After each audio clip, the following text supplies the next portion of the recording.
안녕하세요, 사다리TV입니다.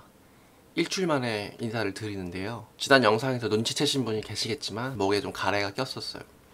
코로나로 양성 확진을 받아서 이제 좀 컨디션이 올라오고 말도 잘 할 수 있게 되어서 영상 이제 찍어봅니다. 무엇이든 물어보세요를 했더니 정말 많은 분들이 연락을 주셔서 깜짝 놀랐고 진지한 질문들이 많아서 좀 부담이 많이 됐어요. 이거 되게 중요한 질문인데 내가 대충 대답할 수가 없구나. 그래서 여러 개의 섹션으로 나눠서 좀 답변을 드리려고 해요. 오늘은 일반적인 질문이랑 그냥 투자 방향 같은 거 답변 드리고 2부에서는 뭐 대전, 그리고 3부는 전주 뭐 이런 식으로 답변을 드리도록 하겠습니다. 첫 번째로 일반 질문입니다. 지청TV님께서 왜 채널명이 사다리냐, 빈부계층의 사다리타. 맞습니다. 처음에 초창기 채널명은 부의 사다리였어요. 근데 일반적인 단어다 보니까 부의 사다리 치면은 제 채널명이 안 나오는 거예요. 아, 이거 잘못 지었다. 그래서 황금 사다리로 했는데 너무 긴 거예요, 그건 또. 그래서 사다리로 바꿨습니다. 사다리 TV 하니까 입에 착착 붙고, 그리고 검색도 좀 잘 될 줄 알았는데 의외의 복병이 있었습니다. 바로 사다리차. 사다리차가 쓰러졌다는 뉴스에 제 영상이 밀려요. 사다리차 용달을 하시는 분께서 운영하시는 채널이 있는데 그 채널에도 밀려서 그냥 내가 열심히 해야겠다 이런 생각을 하고 있습니다. 어쨌든 사다리TV의 사다리는 부의 사다리입니다. 네. 내 채널을 보면 부자 된다, 뭐 그런 내용입니다. 평범한 직장인, 무엇부터 시작해야 될까요? 막연한 질문이기도 하지만 대부분은 이렇습니다. 부동산을 잘 모르죠. 처음부터 부동산을 잘 아는 사람은 없으니까요.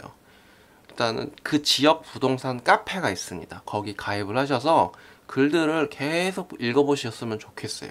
그러면 내가 모르는 게 튀어나올 거예요. 1주택은 뭐 비과세가 된다더라. 일반 세율은 뭐지? 왜 2년을 갖고 있어야 세금이 적게 나오는 걸까? 그런 게시글을 읽으면서 공부를 하셨으면 좋겠고, 공부가 더 하고 싶다 하면 도서관에 있는 책들을 많이 읽어보셨으면 좋겠어요. 거기에는 투자기가 나와 있거든요. 왜 이 사람이 이걸 샀고 얼마의 수익을 냈다. 그리고 교보문고에도 책을 가서 최신의 책을 많이 읽어서 요즘 트렌드를 많이 따라가시면 좋을 것 같습니다.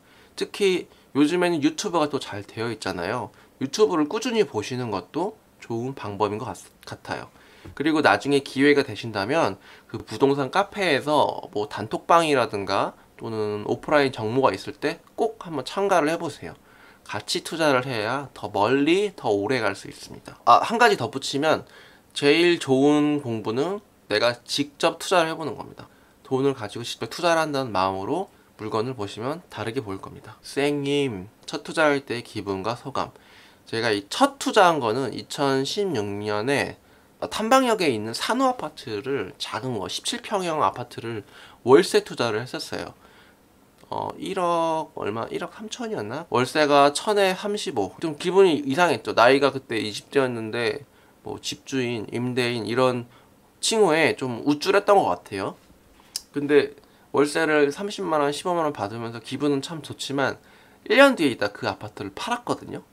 근데 내가 받은 월세보다 아파트 시세 오른 게 더 큰 거예요. 좀 기분이 묘하긴 했죠. 그거를 팔길 잘한 게 빨리 팔고 시세 차익형 투자로 그때는 갈아탔기 때문에 잘한 것 같습니다. 자녀가 있고 결혼도 하신 것 같아요.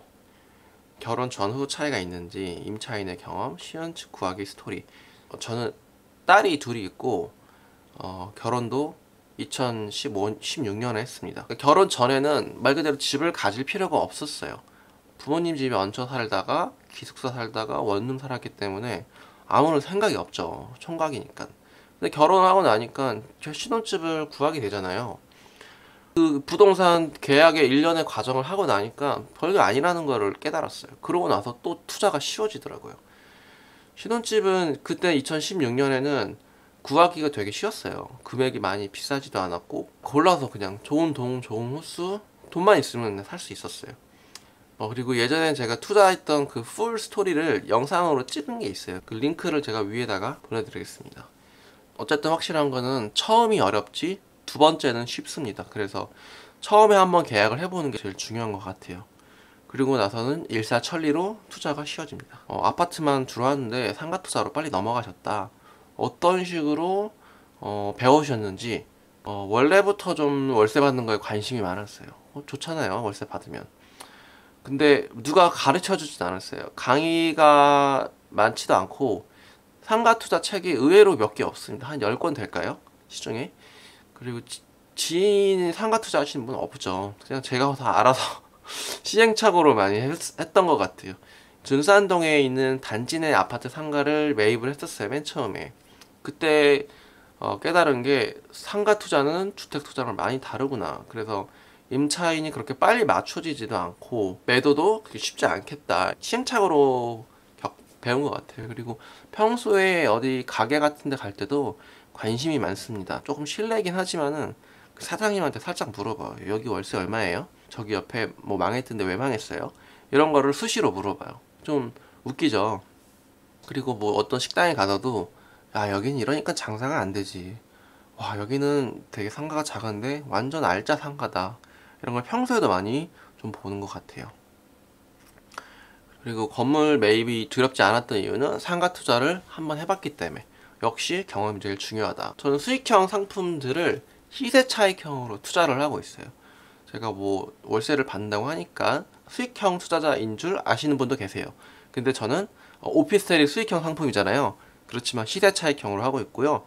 건물도 월세도 받고 있지만 지금은 또 전세로 많이 돌려서 땅값 상승분을 이렇게 먹으려고 하고 있습니다. 그리고 상가를 예전에 산 적이 있는데 그 상가도 경매로 샀었어요. 그러니까 시세보다 싸게 매입을 해서 현 시세로 파는, 그것도 어떻게 보면 시세 차익형 투자죠. 그런 것도 하고 있고, 건물도 사실 리모델링해서 월세를 새로 맞춘 다음에 비싸게 파는, 결국엔 그것도 시세 차익형 투자예요. 그러니까 수익형 상품들을 저는 시세 차익형 투자로 하고 있습니다.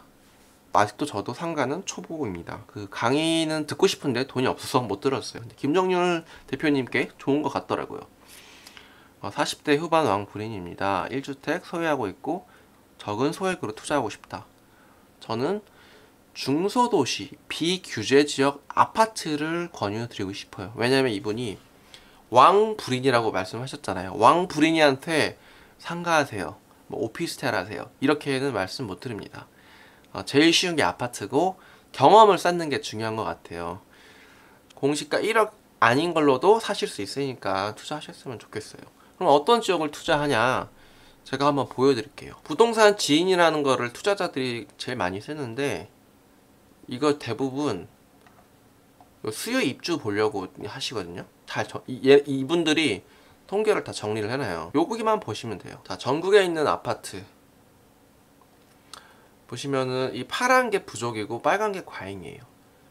어디가 이제 투자할지 딱 보입니다. 대전이 그동안 부족했는데 적정, 초과 이제 앞으로 오르기는 쉽지 않겠구나, 이런 게 판단이 되고, 대구 보세요. 대구는 죄다 과잉이죠. 이런 절대 투자하시면 안 됩니다.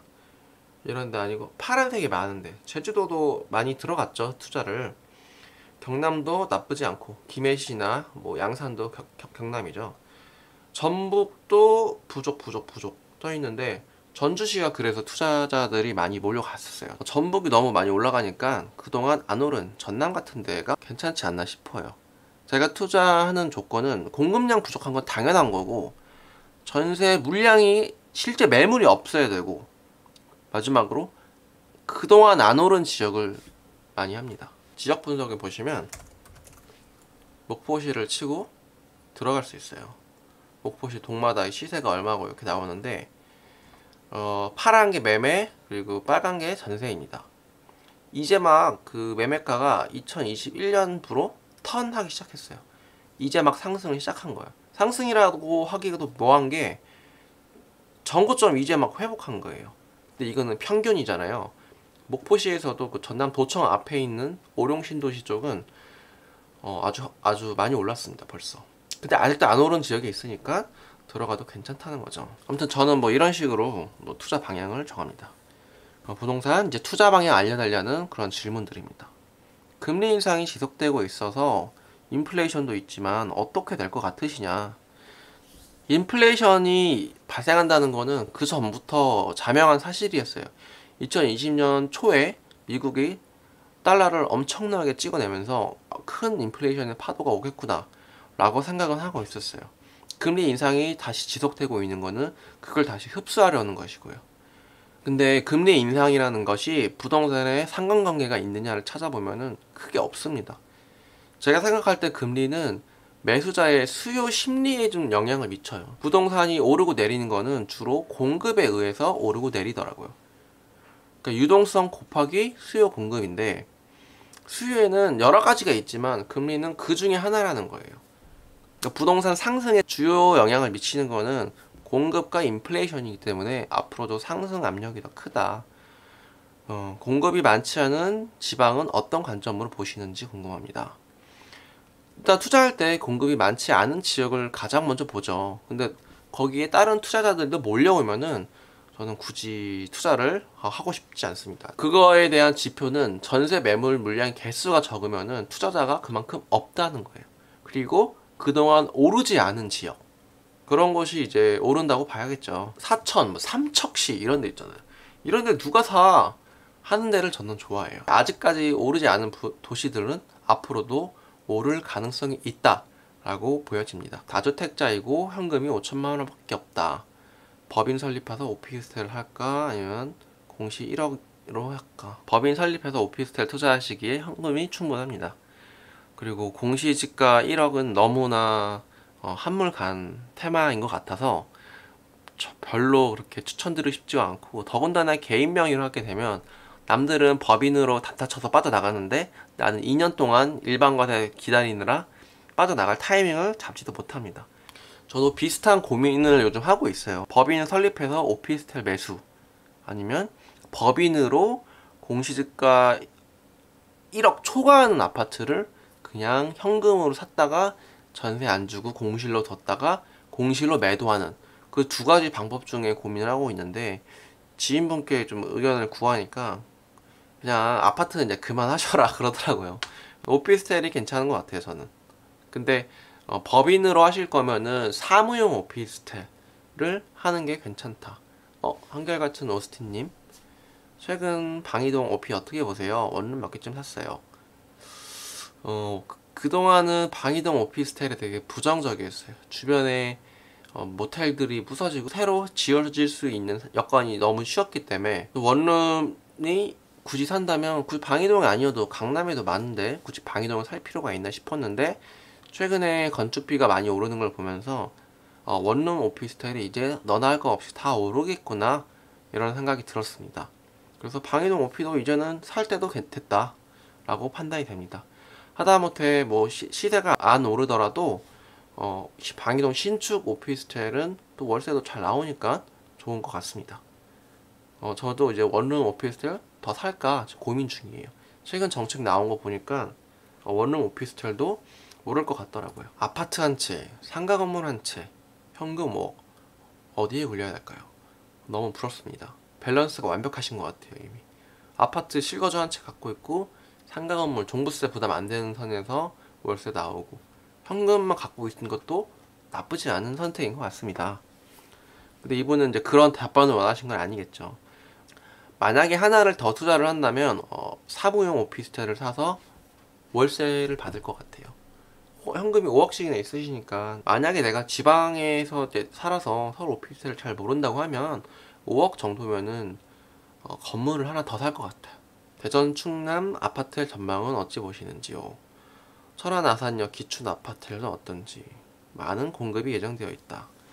저는 지방 아파텔은 좀 부정적이에요.